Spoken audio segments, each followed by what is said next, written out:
right, coffee is a beloved morning and afternoon beverage that can be both cozy and energizing. But for a Swedish king in the 1700s, it wasn't just a harmless beverage that could give you bounds of energy. It was a dangerous drink that he believed could be used to kill people.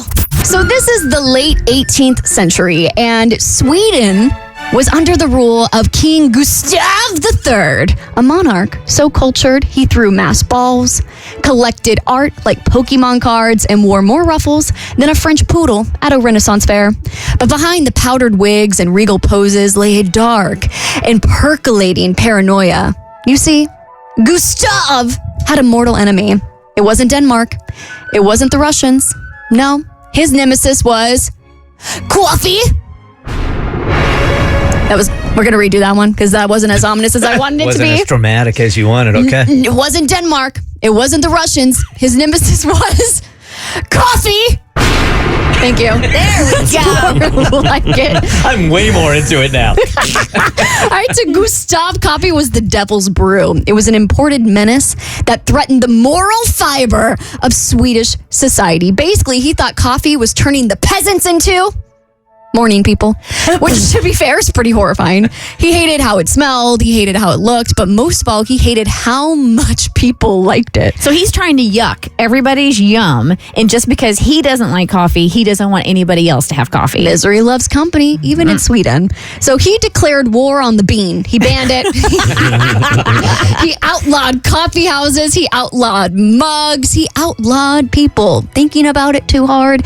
You basically needed a special royal permit just to sneeze near a latte. There was a coffee prohibition? Basically. But instead of just not wanting people to have a good time and get crazy on, alcohol or whatever, he was like, you can't be too happy.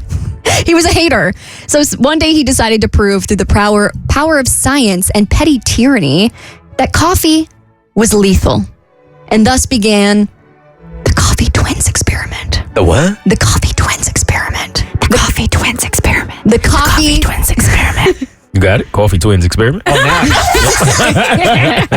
So Gustav found two identical twins who were on death row because if there's one thing history has taught us, it's that monarchs love unethical human trials.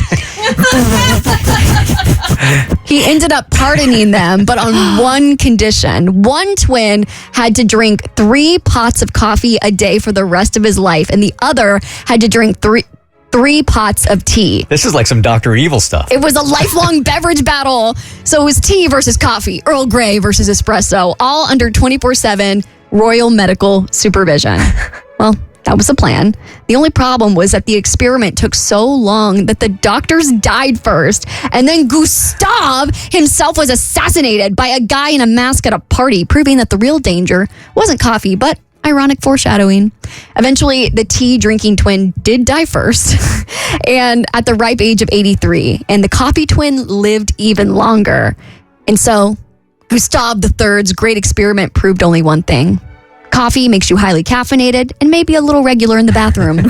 So next time someone side-eyes you for your 5th cup of coffee, just grin, lift your mug like a chalice, and declare, it's for research purposes. That's the end. Consider yourself smarter because of The Bert Show. The Bert Show.